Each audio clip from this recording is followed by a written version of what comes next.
Is Gordon Ryan the greatest grappler of all time? No gi, yes. No gi, yes. I would agree with you. He's the greatest grappler of all time. His finishing rate is It's insane. insane. I was just watching his final of Abu Dhabi against, I'm forgetting the guy's name, the guy who plays butterfly guard. Gordon knee tapped him twice in the final. What's his name again? Sorry. Do you remember the Brazilian guy? Marcelo student. Yeah, Marcelo student. He knee tapped him twice. Vinicius. Yeah. Smash pass. He went for a leg lock. Yeah. And Gordon took his back. Beautiful escape. I mean, it's incredible how he makes a world-class guy look almost, defenseless. For us, I could tell you stories of the training room where I've seen it. I've been a victim. Believe me, I know. Like, I've seen it. I've been a victim. it's incredible. Yeah, no, he's incredible. Yeah. No, and he was special. I remember him as a purple belt. You told me he's going to be a world champion. Yeah, I remember you telling me that. I remember when Gordon, I think, was 18 or 19, and I think he was a purple belt. There was an ADCC legend, one of the greatest ADCC competitors. Raise your voice a bit, please. Came in to train, and he goes to me, John, who should I train with? And I said, why don't you train with this kid here, Gordon? And he said, okay. So he goes with him, and Gordon submits him like 3 times in 5 minutes. Wow. He comes over and he sits next to me and goes, who is that guy? And I go, that's Gordon Ryan. And he goes, who is Gordon Ryan? Like that. So, like, easy there. What made him so special? I mean, he was training hard. Yeah. But so many guys with other guys. Many guys are training hard. Many guys. I'm telling you guys, when you go to Henzo's at that time, it was, if you were a black belt and you had 10 wins in a row, you were nothing. You were just a regular Joe. There were so many killers from every walk of life. Wrestlers, judokas, Greco guys, grapplers, triangle experts, rubber guard experts, inverted guard experts, any expert you want, smash passers.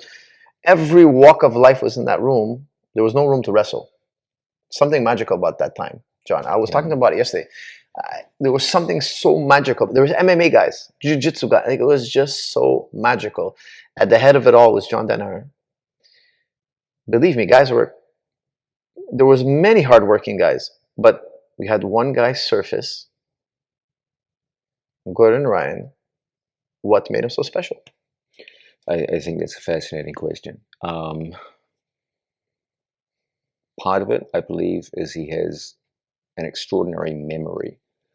On more than a few occasions, Gordon will come up to me after class and be like, hey, John, you remember that thing you showed me in 2018 when the guys on left are Shigarami and you advocated a turnout in the opposing direction? And I'm looking, I can't remember a goddamn thing.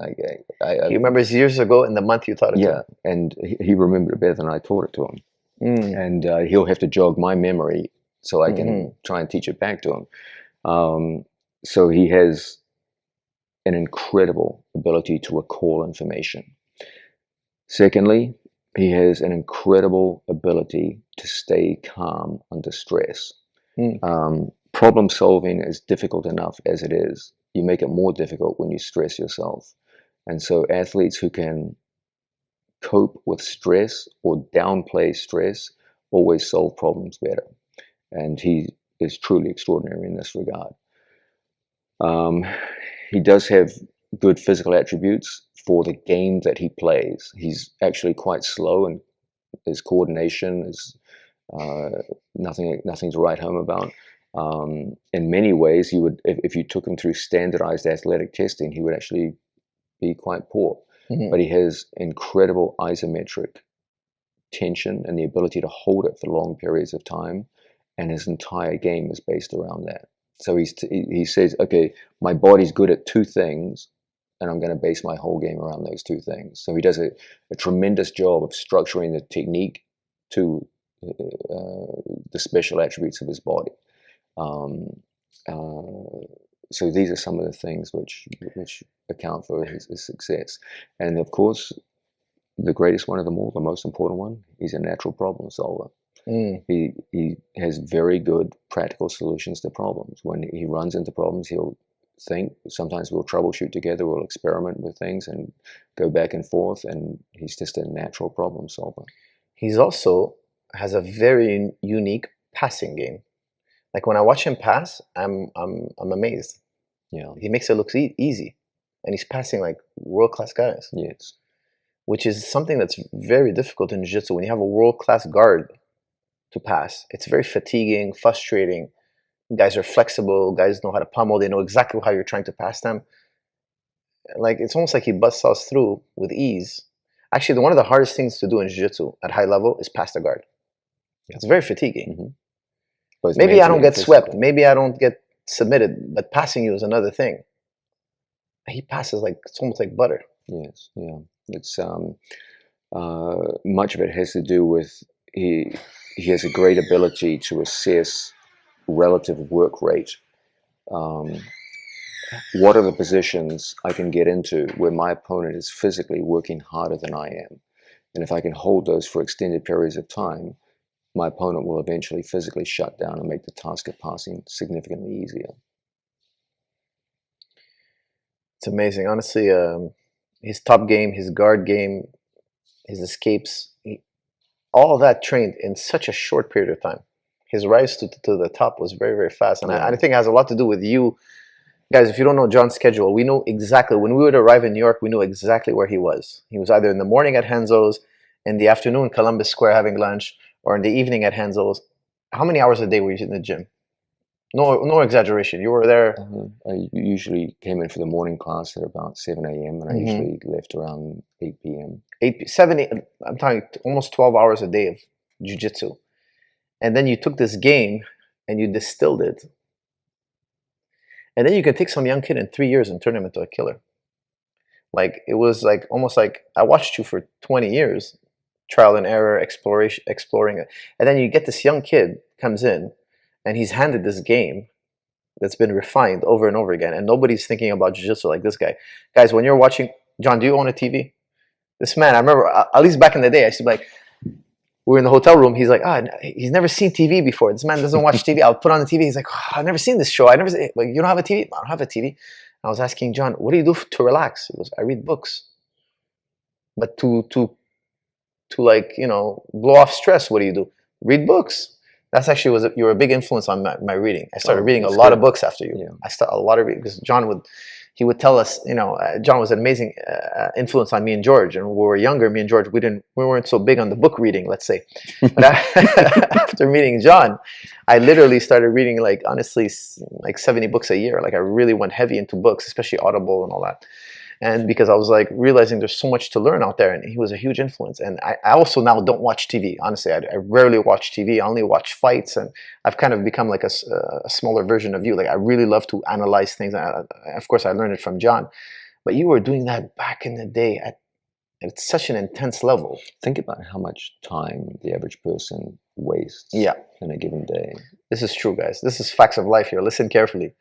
Like between television, computer games, you literally gain not a single useful element. It's a waste of time. Yeah, they're literally designed to waste your time, and people will devote a third of their day to these activities. If you could just take that wasted time and learn skills within 3 years, you could have reinvented who you are as a human being. I mean, what do you call that when you distill something and make it so potent, and you're taking these young kids in 5 years, they're black belt level, even less than 5 years. Like I would say, like one of your purple belts is higher than I would put your purple belt against a black belt, an average black belt, easily. Of course, I've been trying to replicate that model to a lesser degree. Like my purple belts, I trust them against even black belts, and it has a lot to do with the way you taught us to be methodical, and good wasn't good enough. It had to be perfect, and it had to be a backup plan. And it was just so overly, the preparation was so overly, I mean, what's the word for it? Can you be over prepared? Really what I do is I coach according to Pareto's principle. The idea that in an ocean of technique, only a very small percentage of techniques are truly effective across the board for most people, most body types, across all age groups. And you want to devote almost all of your training time and resources into those techniques, and don't get distracted by frivolous or unimportant moves. Focus is everything. If you want to be good quickly, you got to learn focus. And it's not just mental focus on technique, it's the techniques themselves as well, which need to be brought into focus. What are the truly high percentage techniques of the sport? Things get interesting here because 20 years ago, leg locks were not considered high percentage. But you have to be able to bring in the idea of what is their real high percentage value, not what people currently believe. Then you have to have some kind of ability to experiment and say, okay, leg locks actually are high percentage if you change your approach to them, if you make them control based rather than speed based, and this is what I do. That's how you can get someone very good in a very short period of time.